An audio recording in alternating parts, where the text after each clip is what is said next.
All right, well, thank you all for being here today, and thank you so much for our special guests, not only all the law enforcement and prosecutors and victim advocates that we have here today, but also the Executive Director of Crisis Intervention Services, Mary Ingham, our Marion County Sheriff, Jason Sandhold, Lynn County Attorney, Nick Maybanks, and former Governor of New Mexico, Martinez.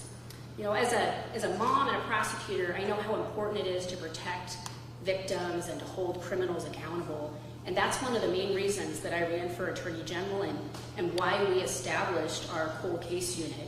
It's why we all work so hard to protect and advocate for victims and survivors.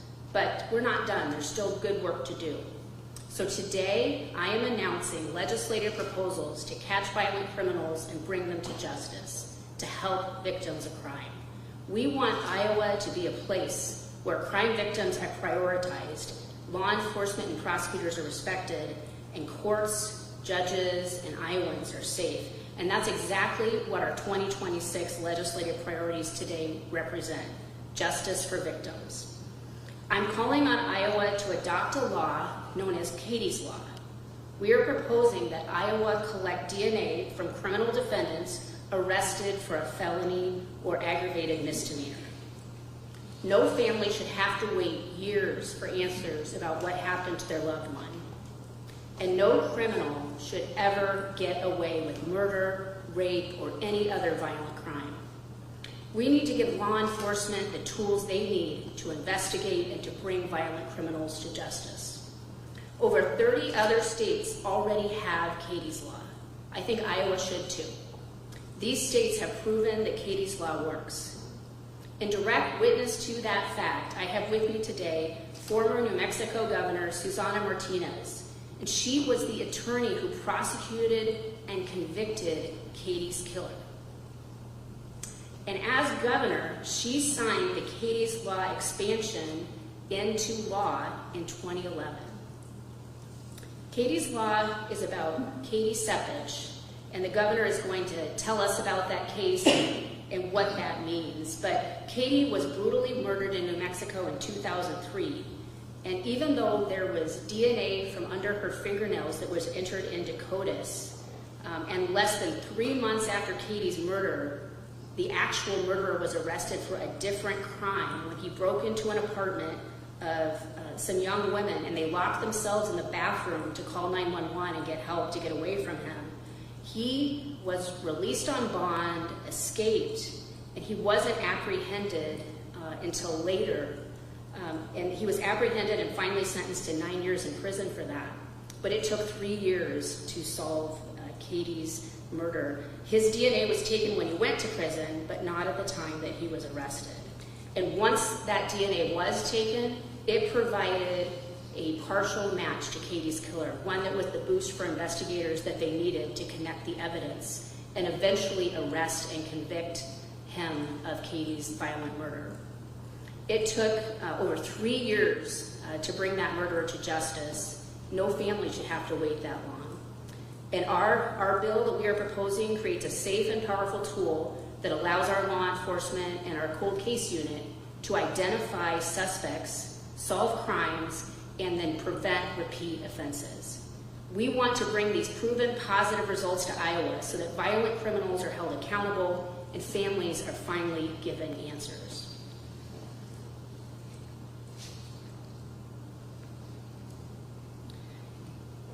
We have several legislative priorities we're going to talk about today, in addition to Katie's law.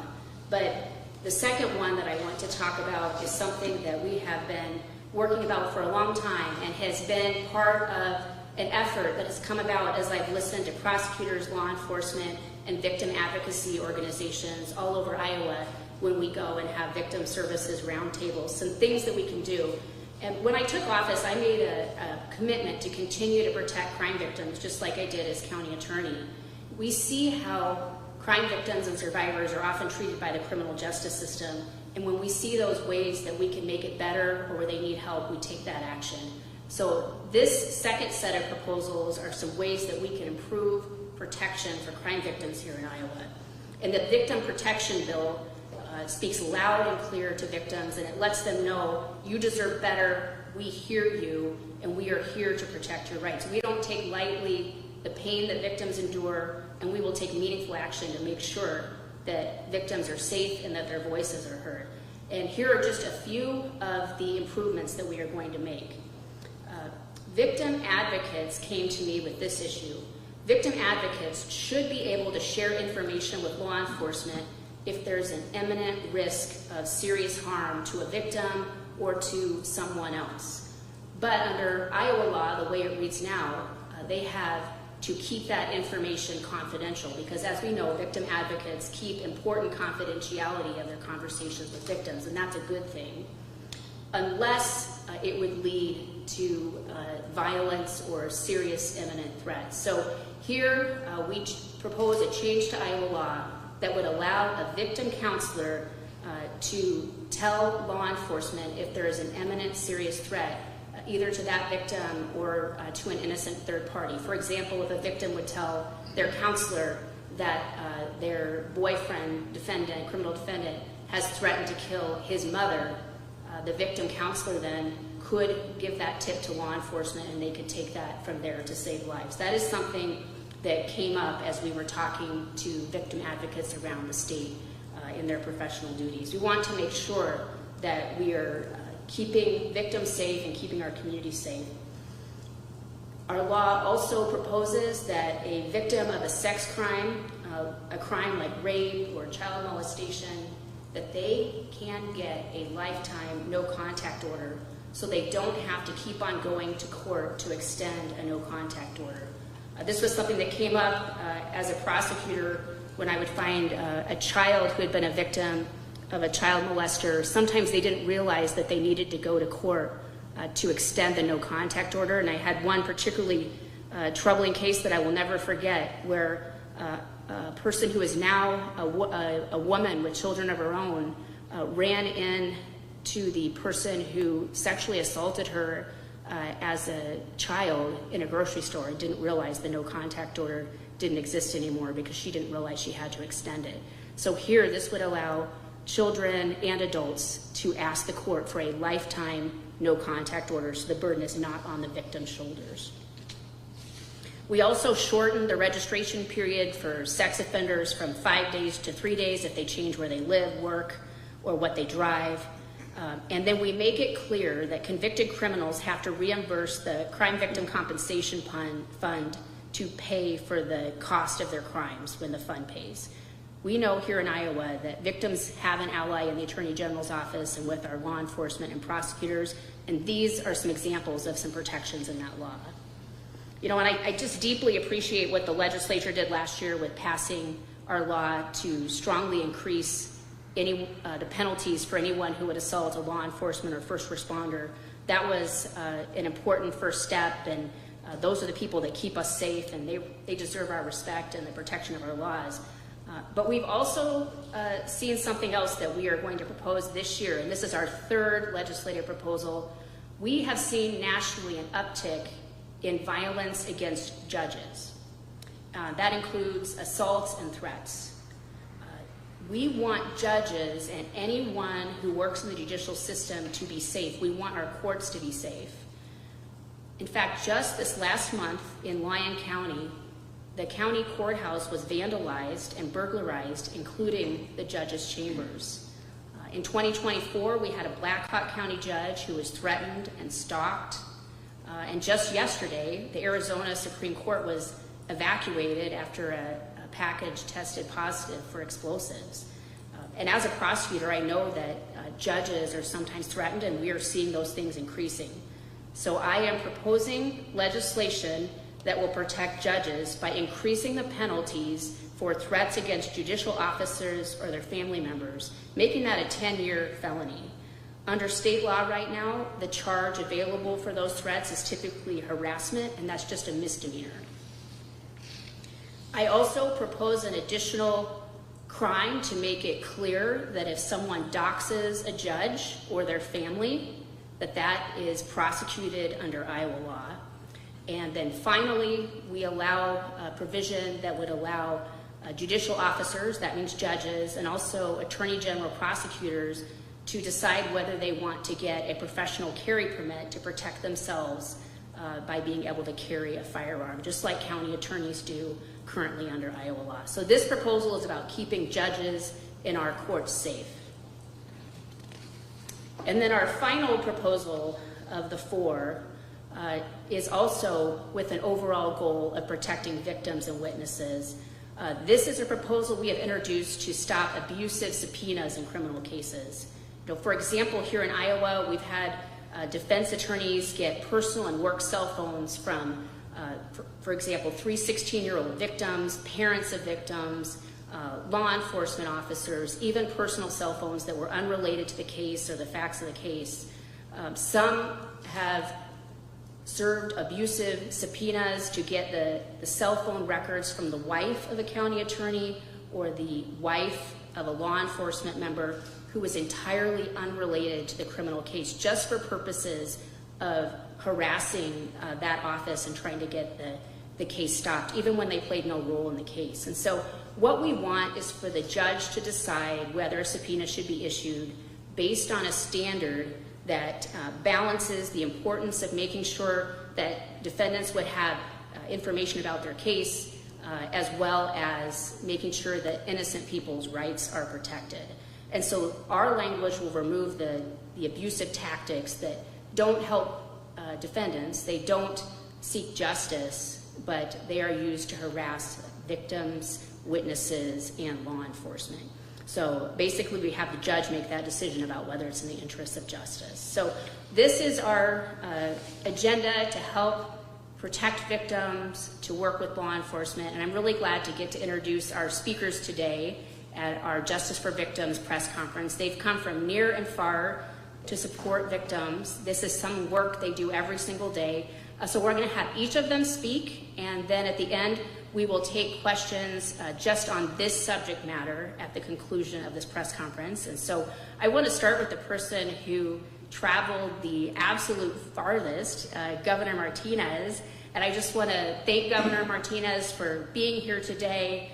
And she not only has her service as governor that everyone knows about, but as a prosecutor and as governor, she worked to hold violent criminals accountable. She protects innocent people, and she makes sure that families get the answers they deserve. It means a lot to me that she came all the way from New Mexico, particularly in an Iowa January, to be here with us today to talk about how important Katie's Law is, what it meant for New Mexico, but also what that could mean for justice in Iowa for victims. Thank you. Thank you, Governor Martinez. Thank you so much. Thank you. Very appreciated. Thank you. Thank you, Attorney General Brenna Bird, for the opportunity to speak today in reference to Katie's Law. I often get asked, what is her story? What is Katie's story? Well, in August of 2003, Katie Sepich was 22 years old, and she was getting her master's degree at the university there in Las Cruces, New Mexico. While she was walking home on one evening after a gathering with some friends, she gets to her home where she lives with roommates, and at the time her roommate and her roommate's mother was inside the home. She had forgotten her purse at her friend's house and didn't have her key to get into the house.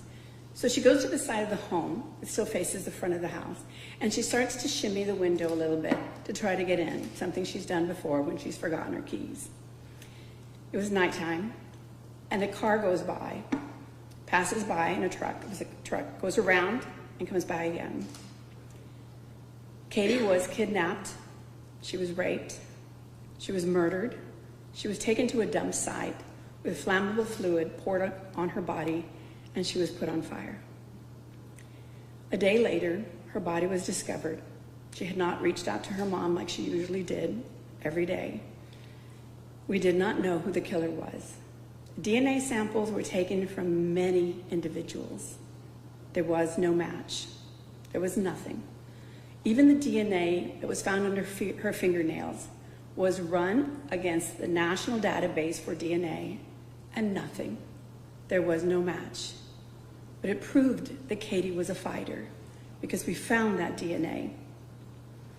3 months later, though, a man by the name of Gabriel Avila was arrested. I handled that case as well. Gabriel Avila was charged at that time with aggravated burglary. 3 young girls living in an apartment, and he was trying to break into this apartment. He was convicted. At the time, the law in New Mexico only allowed for DNA to be taken upon conviction, not upon arrest. So he disappears, can't find him, there's a bench warrant. We wait for him to get arrested. He's finally arrested. He pleads guilty to aggravated burglary. And we then take his DNA. This was 3 years after Katie's murder. We ran his DNA, put it up into the national database, and there's a hit. We get confirmation that Gabriel Avila had the same DNA that was found under Katie's fingernails. This was 1,000 days later after her murder. 1,000 days after the parents had lived so much agony, waiting, wondering, is it someone we know? Is it someone Katie knew? Police were tracking down every potential lead, but there was nothing. But when he was arrested at the beginning, they took his photo and they took his fingerprints. Fingerprints that matched that one individual in the entire world, but not his DNA. Today, as I was still the district attorney, we started to push for Katie's Law to get the DNA upon arrest. As governor, we expanded it to include all felonies upon arrest. The reason for this is to prevent families from having to go so long. We could have had that DNA 3 months after Katie was murdered. Instead, thousands and thousands of days went by before that conviction and the collection of that DNA. DNA is the 21st fingerprint. It's a 21st century fingerprint. The technology changes, and so it does in the criminal justice system. And that DNA upon arrest, when we take your fingerprints, we should be taking the DNA as well. Katie's Law has permitted that. It has been challenged as well, all the way to the United States Supreme Court. And it has been found lawful to be able to take the DNA upon arrest. Think of the cold cases. Every single day, there are thousands of John Does and Jane Does. Those are kits that are sitting on evidence shelves, cases of rape and murder, where the only thing missing is a name, someone to tie to the case. When we wait until conviction to collect the DNA, we give serial offenders a free pass between the time of their arrest and their final sentencing. We allow them to remain anonymous for periods of time and different crimes that they've already committed. Katie's Law closes this window. It turns every booking station into a doorway to justice. It connects the dots. It tells the mother of a missing child from 10 years ago that her wait is over. It tells the survivor of a sexual assault that their attacker will never hurt anyone again. But this law isn't just about identifying the guilty. It is equally about protecting the innocent. DNA is the greatest exonerator in the history of the world. By putting DNA into the system early, we can actually rule out the innocent. It brings a level of scientific certainty to our justice system that gut feelings and that lineups just don't do. Katie Sevich's death was a tragedy, but the 3 years delay in identifying her killer was a failure of the system. I know because I was there. I handled her case, and I handled Gabriel Avila's case. It was so obvious that we were waiting too long, and he was arrested for breaking into an apartment where there were 3 young girls.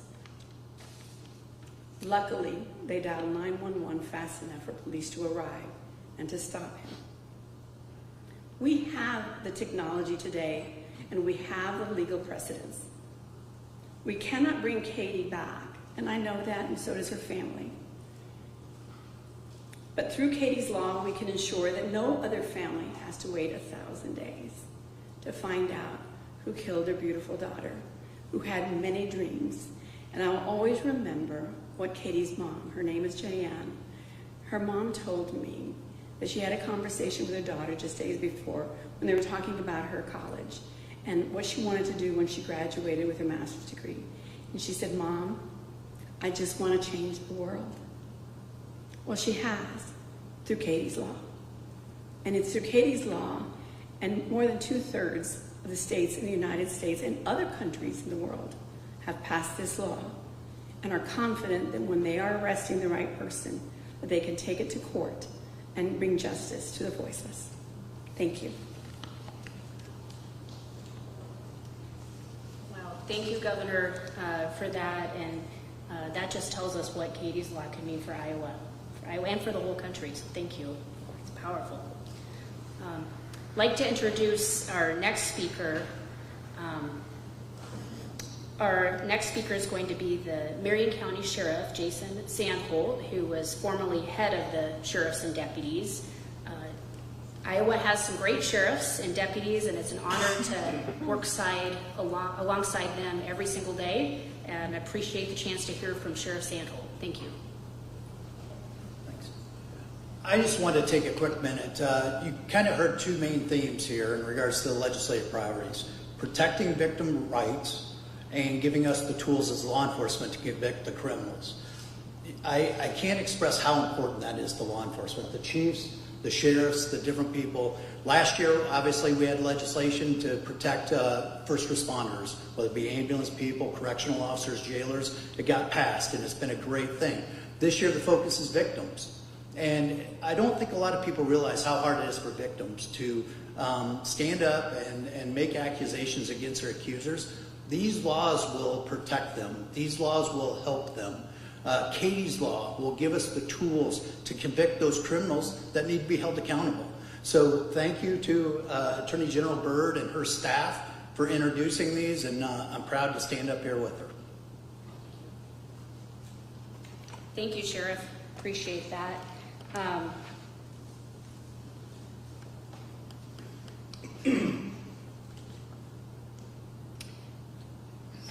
I'd also like to introduce Mary Ingham. She is with Crisis Intervention Services, as involved in victim advocacy 36 years, and she's from the northern part of the state, so she's enjoying our warmer Des Moines weather today.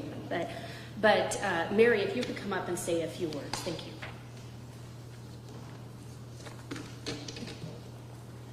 Thank you so much. I am honored that Attorney General Bird asked me to speak today. As she mentioned, I've been doing this work for 36 years. That's able to collaborate well with our friends in law enforcement, prosecution, and make our communities safer. For too long, our criminal justice system has focused almost exclusively on protecting defendants' rights and following rigid procedural rules. While fairness and due process are essential, this imbalance has left victims feeling overlooked and unprotected. That disparity does not have to continue. Attorney General Bird's legislative agenda changes that by putting victims first while still safeguarding legal procedures. I could talk about legislation, stats, and data for days, but I don't think anyone came here for that. And I want to talk about something far more important: real Iowans. I think of a young woman in North Iowa who was sexually assaulted by someone she knew, someone she trusted. She found the courage to tell her best friend, who helped her call our crisis line.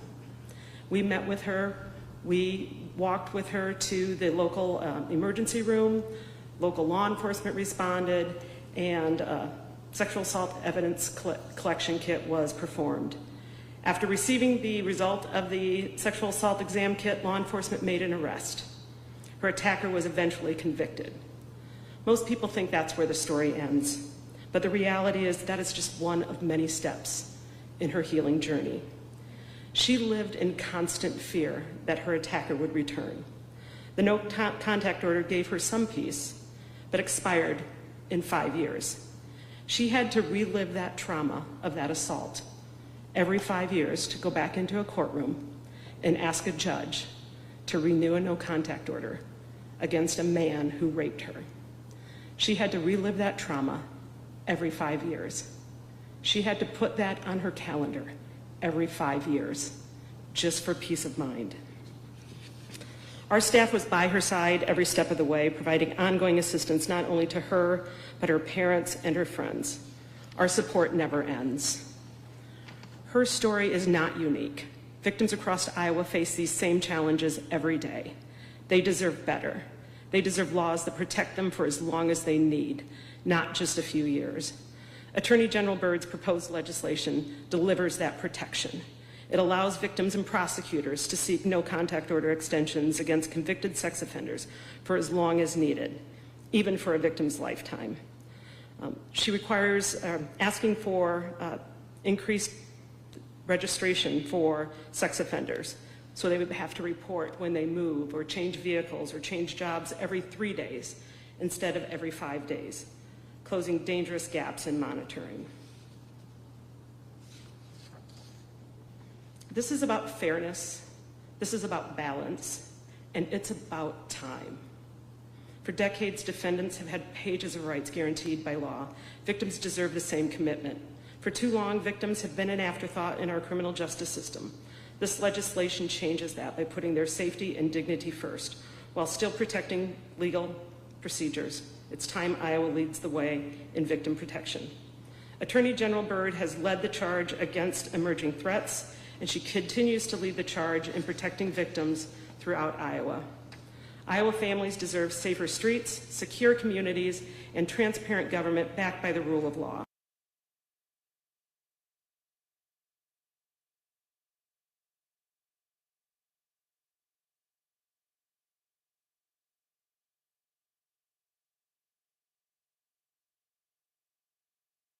Of Attorney General Bird in the upcoming legislative session. Well, thank you, Mary. And Mary speaks on behalf of many hardworking advocates all across Iowa who walk day to day alongside victims and survivors and help them through the process. So finally, I'm glad to introduce my friend, Lynn County Attorney Nick Maybanks. Lynn County is the second largest county in Iowa. And Nick is the county attorney there with a large office, and he knows how important it is to have legislation that supports the rule of law, victims, and justice. Nick?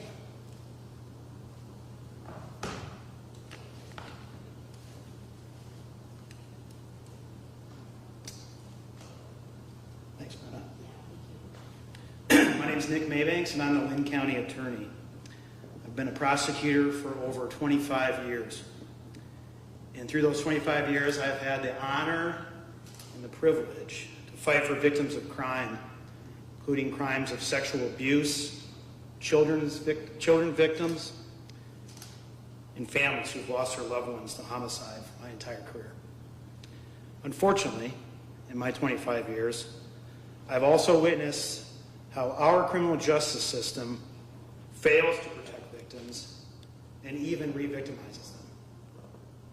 The initiatives proposed by the Attorney General will help address many of these unfortunate aspects of our criminal justice system. We should have a criminal justice system that protects victims, not a system that re-traumatizes them after a crime is committed, through the prosecution process, and even after sentencing.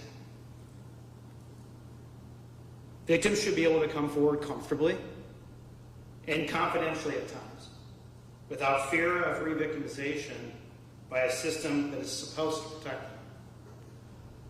Victims should be able to rest easy after an offender has been convicted and sentenced and not be required to have to come back into court to prove again what happened to them, or that they're still in danger in order to receive the protection of a no-contact order. The Victims Protection Bill will protect a victim's confidential communications and also protect a victim so they don't have to return to court indefinitely in order to keep a no-contact order against their attacker. We should have a criminal justice system that encourages victims to report crimes and follow through without the fear of having to lose their right to privacy and a personal life, as well as the witnesses who are there to protect them and the parties that are there to fight for them. Ensuring that an accused has a right to counsel in compulsory process does not have to be at the expense of an unjustified invasion of the privacy of victims, witnesses, and parties that are there to protect them. We should have a system that ensures a fair balance between the rights of the accused and the victim's right to privacy. The defense subpoena bill will protect victims from expansive fishing expeditions into their personal lives and privacy simply because they reported a crime against them. We should have a system where homicide investigations do not languish and fade away for all but the families and loved ones of the victim because of overburdened law enforcement and prosecutor offices who must continue to deal with new crimes and new investigations. Katie's Law will ensure we have access to more DNA profiles earlier in the process so we can solve those cold cases, and also has a provision to ensure that cold case investigations are properly funded for years and years to come. Finally, this is something we haven't mentioned yet, but I've also been personally involved in the prosecution of violent sexual crimes that had to be dismissed due to a finder who could not be restored to competency. I've been forced to tell a victim that her attacker was not going to face any jail or prison time, no treatment, and can walk free. And there's provisions in this legislation for competency reform, where when an offender is found not to be able to be restored by competency, that they'll be automatically directed into the civil commitment process where decisions will be made from there. The Attorney General has identified several areas where we have the power and ability now to address historical injustices in our criminal system, and I'm here on behalf of the citizens of Lynn County and people across the state to fully endorse this initiative. I'd like to thank her for inviting me to speak. It was an honor to be here with the governor as well. I know she's over here. To be here and to stand up for crime victims in the communities that we protect. And I look forward to working with the legislature and giving them everything they need to pass this legislation on behalf of our citizens. Thank you. Thank you. Well, thank you, County Attorney Maybanks. I appreciate that. So I think now we'll open it up to questions on the subject matter that we've been talking about here today. I have a question for the governor. I know you missed this part of your job. Just for clarification, were you still DA? No, I was DA for 25 years, and in 2011 I became governor. Okay, so you're all right. When you pushed this through is what I meant. It was my first year as governor. Okay, thanks. Okay, and sorry. Democrats and Republicans signed on to the bill. I think we had about 10 on each side of the aisle, and it flew right through. Okay. Can you talk about the early resistance to it back then and how you convinced people to kind of put those concerns aside? The first part of Katie's Law passed when I was still the district attorney, and we tried to make it for all felony arrests. At the time, we had some members of the legislature who wanted only violent offenders to have their DNA, if they're accused of a violent offense, to only have their DNA taken at arrest, as though criminals stay in their lane. They don't. I've done this for 25 years. I know they don't stay in their lane. They can also be trafficking in narcotics. They can also be using narcotics, forgery, shoplifting, a variety of crimes that it also include violence. When I became governor, we expanded it to include all felonies. And the number of cases that were discovered, that there were matches with people who were getting arrested to cold cases, it was astronomical.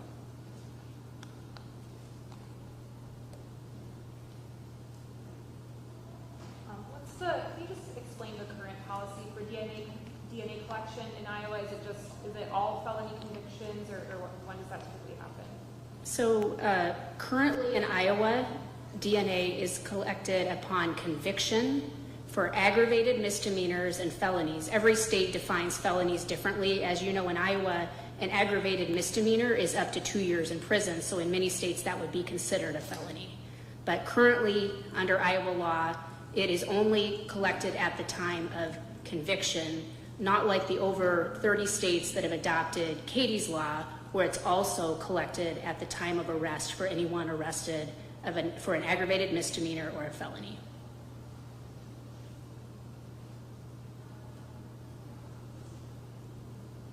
Any other questions? All right, thank you very much. Appreciate it.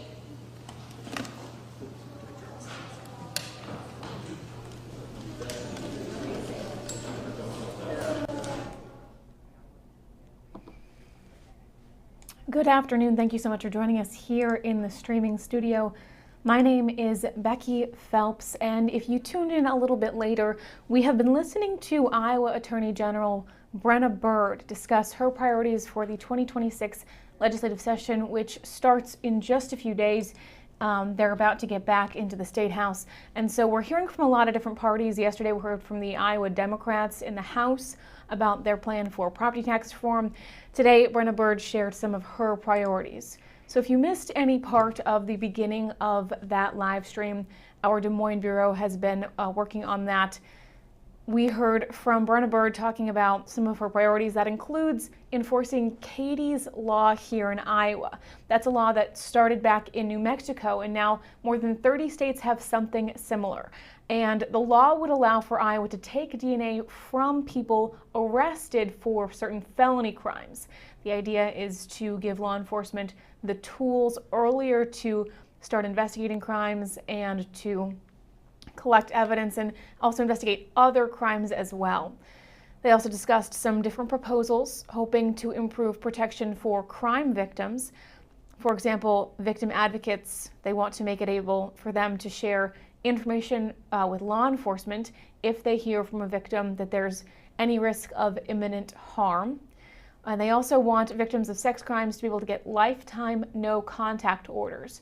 Right now in Iowa, those have to be renewed every once in a while, so you have to keep going back to court and have to keep, as they were saying, reliving that experience. So one of the proposals is to be able to give victims a lifetime no contact order against their abuser. They also discussed some ideas to help judges be better protected. Attorney General Brenna Bird shared that they've been seeing a national uptick in violence against judges, and she wants to, here in Iowa, put in legislation that will increase the penalties for threats made against judges and make certain things a 10-year felony up from a harassment. So really just upgrade those penalties for any threats or violence against judges in the state. For people in Linn County Attorney Nick Maybanks was one of the many people standing behind Brenna Bird as she was discussing some of her different priorities. And he shared some of his thoughts about the upcoming legislative session, really endorsed all of these goals fully, and shared that he especially wanted that lifetime no contact order in the Victim Protections Bill to be passed. He said that they need a justice system in Iowa that encourages victims to report crimes and helps make victims feel more supported. Again, our Des Moines Bureau was covering that press conference, and we will hear more from them coming up on the TV9 News at 6. Have a great evening.